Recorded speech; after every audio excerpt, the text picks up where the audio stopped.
ಇಂದೇ ಡೌನ್ಲೋಡ್ ಮಾಡಿ ಮತ್ತು ನಿಮ್ಮ ನೆಚ್ಚಿನ ಶೋಗಳನ್ನ ಆನಂದಿಸಿ. ಲೋ ನರಸಿಂಹ, ನಿಮ್ಮಮ್ಮ ನಿನ್ನ ಯೋಚನೆಯಲ್ಲಿ ಊಟ ತಿಂಡಿ ಎಲ್ಲ ಬಿಟ್ಟು ಬೇಜಾರಲ್ಲಿ ಕೂತಿದ್ದಾರೆ ಕಣೋ. ನಿಮ್ಮಮ್ಮನ ಹತ್ರ ನೀನೇ ಮಾತಾಡಪ್ಪ, ಸಮಾಧಾನ ಹೇಳು. ಮಾತಾಡಿದ್ಕೆ ನರಸಿಂಹ, ನಿನ್ಗಲ್ಲೇನು ತೊಂದರೆ ಇಲ್ಲ ಅಲ್ವೇನಪ್ಪ? ಅಮ್ಮ, ಏನಾಯ್ತಮ್ಮ?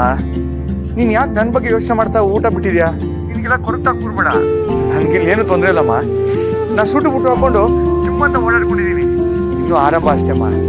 ನೀನು ನೋಡ್ತಾ ಇರೋ, ನಾನು ಇನ್ನೂ ದೊಡ್ಡ ಆಫೀಸರ್ ಆಗ್ತೀನಿ. ಅಪ್ಪ ರಿಟೈರ್ ಆದ್ಮೇಲೆ ಅವ್ರನ್ನ ನಿನ್ನ ರಾಜಾರಾಣಿ ತರ ನೋಡ್ಕೊತೀನಮ್ಮ. ಆಯ್ತು ಕಣಪ್ಪ, ನೀನ್ ಬಾಯಿಂದ ಈ ಮಾತು ಬಂತಲ್ಲ, ನನಗೆ ತುಂಬಾ ಸಂತೋಷ ಆಯ್ತು.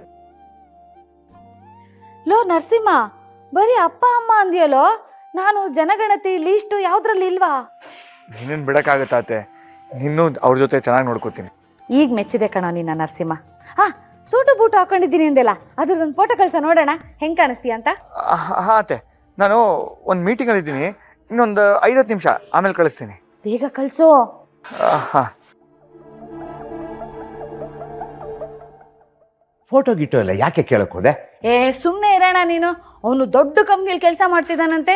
ಅವ್ನು ಸೂಟು ಬೂಟಲ್ಲಿರೋ ಫೋಟೋ ನೋಡಿದ್ರೆ ನಿಮ್ಗೂ ಖುಷಿಯಾಗಿದೆ, ಸಮಾಧಾನನೂ ಆಗುತ್ತೆ ಅಲ್ವಾ? ಇದು ನನ್ನ ನಂಬರ್ ಕಳಿಸ್ಬಿಡು, ಅಪ್ಪ ಅಮ್ಮ ಕಳಿಸ್ತೀನಿ. ಇವಾಗಲೇ ಕಳಿಸ್ತೀನಿ. ಹಾಂ.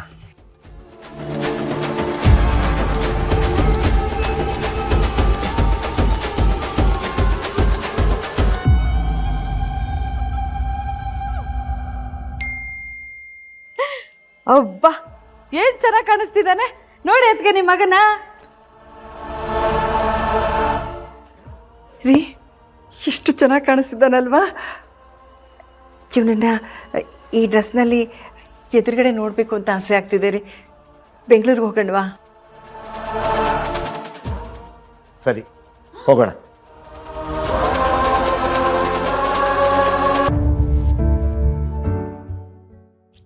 ದೀಪಾ, ಎಲ್ಲಿಗೆ ಹೊರಟೆ? ಅಕ್ಕ, ಅದು 500 ಯೂನಿಫಾರ್ಮ್ ಹೊಲ್ಕೊಟ್ಟಾಯ್ತಲ್ವಾ, ಅದಕ್ಕೆ ಕೈ ತುಂಬ ದುಡ್ಡು ಸಿಗತ್ತೆ, ಅದನ್ನೇ ಈಸ್ಕೊಂಡು ಬರೋಕ್ಕೆ ಹೋಗ್ತಿದ್ದೀನಿ. ಕೈ ತುಂಬ ದುಡ್ಡ? ಅವ್ರು ಚೆಕ್ ಕೊಡ್ತಿಲ್ವಾ, ಕ್ಯಾಶ್ ಕೊಡ್ತಿದ್ದಾರಾ? ಅಕ್ಕ, ಕ್ಯಾಶ ಚೆಕ್ಕ ಅಂತ ನಾ ಕೇಳಿಲ್ವಲ್ಲ. ಸರಿ, ಅವ್ರೇನಾದರೂ ಕ್ಯಾಶ್ ಕೊಡೋಕ್ಕಾದ್ರೆ ನೀನು ಈಸ್ಕೋಬೇಡ, ಚೆಕ್ ಈಸ್ಕೋ. ನಿನ್ನ ಅಕೌಂಟ್ಕೋ ಅಥವಾ ಚಿರು ಅಕೌಂಟ್ಕೋ ಹಾಕಿದ್ರಾಯ್ತು. ಸರಿ ಅಕ್ಕ. ಆಮೇಲೆ ಇವತ್ತು ಮನೇಲಿ ಆ್ಯನಿವರ್ಸರಿ ಪಾರ್ಟಿ ಇದೆ, ಮರಿಬೇಡ. ಯಾವ ಪಾರ್ಟಿ ಅಕ್ಕ? ಜೀವನದಲ್ಲಿ ಮೊದಲನೇ ಸಲ ಇಷ್ಟೊಂದು ದುಡ್ಡು ಸಿಗ್ತಿದೆ ಅಲ್ವಾ, ಅದೇ ಖುಷಿ ಆಗ್ತಿದೆ. ಇದಕ್ಕಿಂತ ಜಾಸ್ತಿ ದುಡ್ಡನ್ನ ಆಗ್ಲೇ ನೀನು ಸಂಪಾದನೆ ಮಾಡ್ತಿದ್ಯಲ್ಲ. ನಾನಾ? ದಿಶಾಗಿ ನೀನು ತಗೊಳ್ತಿರೋ ಸಂಬಳ ಏನು ಕಮ್ಮಿನಾ? ಸುದ್ದಿ ಬಳಸಿ ನೀವು ದಿಶನ್ ಬಗ್ಗೆ ಮಾತಾಡೋ ಥರನೇ ಆಗುತ್ತೆ. ಆಫೀಸಲ್ಲೂ ಅಷ್ಟೇ, ಮನೇಲಿ ನಾನು ಏನಾದರೂ ಮಾಡೋಕ್ಕೆ ಹೋದ್ರೆ ಬೇಡ ಅಂತಾರೆ. ಆದಷ್ಟು ಬೇಗ ದಿಶಾಯಿಂದ ಮುಕ್ತಿ ಸಿಗ್ಬೇಕು ನನಗೆ. ಟೈಮ್ ಬಂದಾಗ ಅದು ಆಗುತ್ತೆ ಬಿಡು. ಅಕ್ಕ, ನಂಗೆ ದೀಪ ಆಗಿ ಜೀವನ ಮಾಡೋಕ್ಕಿಷ್ಟ, ದಿಸ ಆಗಿರೋಕ್ಕೆ ಇಷ್ಟ ಇಲ್ಲ. ನನ್ನ ಹಸ್ಬೆಂಡ್ ಮನೇಲಿ ಅಲ್ಪ ಸ್ವಲ್ಪನೂ ಅಯ್ಯೋ ಅಂತ, ಆದರೆ ಆ ದಿಸಕ್ಕೆ ಅವಳು ಏನು ಮಾಡಿದ್ರು ಸಹಿಸ್ಕೊತೀನಿ, ಅವಳು ನಮ್ಮ ಹತ್ರ ಬಿಟ್ಕೊಡೋಲ್ಲ. ಹಾಗಂತ ಚಿರುಗೆ ದಿಶಾ ಮೇಲೆ ಇಂಟ್ರೆಸ್ಟ್ ಇದೆ ಅಂತ ತಪ್ಪು ತಿಳ್ಕೊಬೇಡ. ಅವ್ನು ಯಾವತ್ತಿದ್ರು ನಿನ್ನೋನೆ. ನಾನು ಹಾಗೆ ಅನ್ಕೊಂಡಿದ್ದೀನಿ, ನೋಡೋಣ. ರೂಪನ ಗುಣನ ಅನ್ನೋ ನಿರ್ಧಾರ ಆದಷ್ಟು ಬೇಗ ಆಗ್ಬಿಡ್ಬೇಕು. ಸರಿ ಅಕ್ಕ, ಬೇಗ ಹೋಗಿ ಬಂದ್ಬಿಡ್ತೀನಿ. ಸರಿ, ಬೇಗ ಬಾ.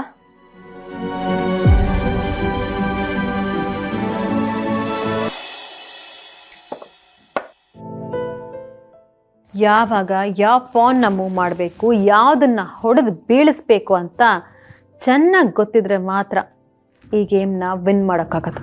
ಇಲ್ಲಾಂದರೆ ಈಸಿಯಾಗಿ ಸೋತು ಹೋಗ್ತಾರೆ. ಜೀವನ ಅನ್ನೋ ಚದುರಂಗದಲ್ಲಿ ಕೂಡ ಯಾವಾಗ ಏನು ಡಿಸಿಷನ್ ತಗೋಬೇಕು ಅನ್ನೋದು ಕ್ಲಿಯರಾಗಿ ಗೊತ್ತಿರಬೇಕು. ಆಗಲೇ ನಾವು ಅಂದ್ಕೊಂಡಿದ್ದನ್ನು ಅಚೀವ್ ಮಾಡೋಕ್ಕಾಗದು. ಸೌಂದರ್ಯ, ಮೊಬೈಲು ಸಿಮ್ ಬೇಕು ಅಂತ ಹೇಳಿ ಚೆಸ್ ಆಡ್ತಾ ಕೂತಿದ್ಯಲ್ಲ, ನಾನು ಬರ್ಲಾ? ಕೆಲವು ಸಲ ಇಬ್ಬರು ಆಡಬೇಕಾಗಿರೋ ಈ ಚೆಸ್ ಗೇಮ್ನ ಒಬ್ಬರೇ ಆಡಬೇಕಾಗತ್ತೆ. ಹಾಗಾಡಿದ್ರೆ ಏನಮ್ಮ ಮಜಾ ಇರುತ್ತೆ? ಒಬ್ಬರೇ ಆಡಿದ್ರೇನೆ ಯಾವಾಗ ಯಾವ ಪಾನ್ ಬೇಕಾದರೂ ಮೂವ್ ಮಾಡ್ಬೋದು, ಯಾರನ್ನು ಬೇಕಾದರೂ ಹೊಡೆದು ಬೀಳಿಸ್ಬೋದು. ಏನೋ ಎಲ್ಲ ವಿಚಿತ್ರ ಅನ್ಸುತ್ತೆ. ತಗೋ, ನೀನು ಕೇಳಿದ್ದೆಲ್ಲ ಫೋನು ಸಿಮ್ ಬೇಕು ಅಂತ ತಂದೀನಿ. ಇದರಲ್ಲಿರೋ ಸಿಮ್ ಕಾರ್ಡ್ ಯಾರ ಹೆಸರಲ್ಲಿದೆ? ಇದು ನಮ್ಮ ಹಳೆ ಸೆಕ್ಯೂರಿಟಿ ಇದ್ನಲ್ಲ, ಅವನ ಹೆಸರಲ್ಲೇ ಇದೆ. ಅವನಿದ್ದಾಗ ತಗೊಂಡಿದ್ದು. ಈಗ ಅವನು ಎಲ್ಲಿದ್ದಾನೆ, ಕೆಲಸ ಬಿಟ್ಟು ಹೋಗಿದ್ದಾನಲ್ಲ, ಅದಕ್ಕೆ ರೀಚಾರ್ಜ್ ಮಾಡ್ಕೊಂಡು ತಗೊಂಡು ಬಂದೆ. ಗುಡ್. ಯಾಕಮ್ಮ ಈ ಫೋನು ಬೇರೆ ನಂಬರ್ ಸಿಮ್ ಕೇಳಿದ್ದು? ಸಸ್ಪೆನ್ಸ್. ಆಯ್ತು ಬಿಡಮ್ಮ, ನೀನು ಯಾವಾಗ ಏನು ಕೆಲಸ ಮಾಡ್ತೀಯ ಅಂತಾನೆ ಗೊತ್ತಾಗಲ್ಲ. ಒಟ್ನಲ್ಲಿ ನೀನು ಮಾಡೋ ಕೆಲಸ ಸಕ್ಸಸ್ ಆಗಲಿ. Thank you.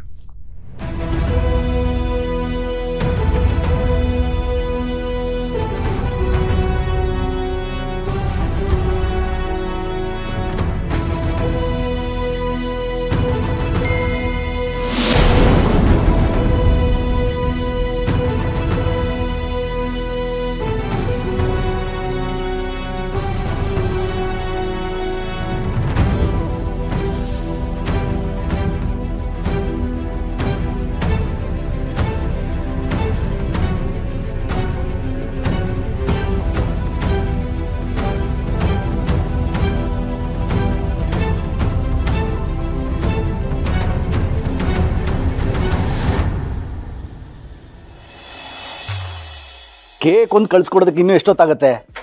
ಹಾಂ, ಬೇಗ ಕಳಿಸ್ಕೊಡಿ. ಅಣ್ಣ, ಇದೇನಿದು? ಟೈಮ್ ಆಯ್ತು, ಇನ್ನು ಒಳಗಡೆ ಅರೇಂಜ್ಮೆಂಟ್ಸ್ ಮಾಡ್ತಾನೆ ಇದಾರಲ್ಲ. ಅರ್ಧ ಗಂಟೆಲಿ ಎಲ್ಲ ಮುಗ್ದೋಗ್ಬಿಡತ್ತಮ್ಮ. ಈಗ ತಾನೇ ಮಾತಾಡ್ಕೊಂಡು ಬಂದಿದ್ದೀನಿ. ಕೇಕ್ ಒಂದು ಪೆಂಡಿಂಗ್ ಅಷ್ಟೇ. ಡ್ರಿಂಕ್ಸ್ ಎಲ್ಲ ಬಂದ್ಬಿಟ್ಟಿದೆ ಸೌಂದರ್ಯ. ನೀವಿದ್ಮೇಲೆ ಅದಕ್ಕೇನ್ ಕಮ್ಮಿ ಆಗಲ್ಲ ಅಂತ ಗೊತ್ತು ಬಿಡಿ ಚಿಕ್ಕ ಮಾವ. ಇರೋ 4 ದಿವಸ ಕುಡ್ಕೊಂಡು ತಿನ್ಕೊಂಡು ನೆಮ್ಮದಿಯಾಗಿರ್ಬೇಕು. ಅದು ಬಿಟ್ಟು ಅವ್ರಾಗಲ್ಲ ಇವ್ರಾಗಲ್ಲ ಅಂತ ದ್ವೇಷ ಸಾರಿಸ್ತಿದ್ರೆ ಆಯುಸು ಕಮ್ಮಿ ಆಗೋಗತ್ತಮ್ಮ. ಏನ್ ಚಿಕ್ಕ ಮಾವ, ಇದನ್ನ ನನ್ನ ಹತ್ರ ಯಾಕೆ ಹೇಳ್ತಿದ್ದೀರಾ? ನಿನಗಲ್ಲ, ಸುಮ್ಮನೆ ಜನರಲ್ ಆಗಿ ಹೇಳಿದೆ ಅಷ್ಟೇ. ಅಲ್ಲ, ನೀನೇ ಖುದ್ದಾಗಿ ಚಿರು ಮತ್ತೆ ದೀಪ ಆನಿವರ್ಸರಿ ಅರೇಂಜ್ಮೆಂಟ್ ಮಾಡಿಸಿದ್ಯಾ, ನಿನಗೆ ಯಾಕೆ ಹೇಳಿ? ಹೌದಾ, ನಿಮಗ್ ಖುಷಿ ಆಯ್ತಾ? ಓಹ್, ಸಿಕ್ಕಾಪಟ್ಟೆ. ಹಾಗಾದ್ರೆ ಇನ್ನು ಏನೇನ್ ಅರೇಂಜ್ ಆಗ್ಬೇಕು ಎಲ್ಲದನ್ನೂ ಬೇಗ ಮಾಡಿ. ಆಯ್ತು ಸೌಂದರ್ಯ, ನೀನೇನು ಟೆನ್ಷನ್ ಮಾಡ್ಕೋಬೇಡ. ಇನ್ನು ಅರ್ಧ ಗಂಟೆಲಿ ಎಲ್ಲ ಅರೇಂಜ್ ಆಗುತ್ತೆ. ಭಾಸ್ಕರ್, ಬನ್ನಿ ಎಲ್ಲ ಚೆಕ್ ಮಾಡೋಣ. ಬನ್ನಿ ಬನ್ನಿ ಬನ್ನಿ ಬನ್ನಿ. ಚಿಕ್ಕತ್ತೆ, ಇದೇನಿದು? ನೀವಿನ್ನೂ ಪಾರ್ಟಿಗೆ ರೆಡಿನೇ ಆಗಿಲ್ವಾ? ಅಯ್ಯೋ ಹೋಗಮ್ಮ, ಇವತ್ತೇನು ನಿನ್ನ ಬರ್ತಡೇನಾ? ಖುಷಿಯಾಗಿ ರೆಡಿ ಆಗಕ್ಕೆ. ಅದಕ್ಕಿಂತ ತುಂಬಾ ಇಂಪಾರ್ಟೆಂಟ್ ಡೇ. ನಮ್ ಚೀರುದು ವೆಡ್ಡಿಂಗ್ ಆನಿವರ್ಸರಿ. ನೀವು ರೆಡಿ ಆಗ್ಲೇಬೇಕು. ಅಲ್ಲಮ್ಮ ಸೌಂದರ್ಯ, ದೀಪನ್ ಕಂಡ್ರೇನೆ ಆಗದೆ ಇದ್ದೋಳು ಇವತ್ತೇನು ಅವಳ ಆನಿವರ್ಸರಿ ಸೆಲೆಬ್ರೇಟ್ ಮಾಡ್ಬೇಕು ಅನ್ಕೊಂಡಿದ್ಯಾ? ಅಂದ್ರೆ ಆ ಸೋಡಾ ಬುಟ್ಟಿ ದೀಪನ ಈ ಮನೆ ಸೊಸೆ ಅಂತ ಅನ್ಕೊಂಡ್ಬಿಟ್ಟಿದ್ಯಾ? ಖಂಡಿತ ಇಲ್ಲ. ಲೆಕ್ಕಾಚಾರ ಇಲ್ಲದೆ ಸೌಂದರ್ಯ ಏನು ಮಾಡಲ್ಲ. ನಾನು ಹೋಗಿ ರೆಡಿ ಆಗ್ತೀನಿ, ನೀವು ಬೇಗ ರೆಡಿ ಆಗ್ಬಿಡಿ. ಬೆಳಿಗ್ಗೆ ನೀನು ಆನಿವರ್ಸರಿ ವಿಚಾರ ಹೇಳ್ದಾಗ್ಲೇನೆ ಓ ಏನೋ ದೊಡ್ಡ ಪ್ಲಾನ್ ಮಾಡಿದೀಯಾ ಅನ್ಕೊಂಡೆ. ಏನದು? ಈಗಲೇ ಹೇಳಿದ್ರೆ ಸೀಕ್ರೆಟ್ ಎಲ್ಲ ರಿವೀಲ್ ಆಗ್ಬಿಡುತ್ತೆ. ಪಾರ್ಟಿಲೇ ನಿಮ್ಗೆಲ್ಲ ಗೊತ್ತಾಗತ್ತೆ. ಕಾಯ್ತಾ ಇರಿ.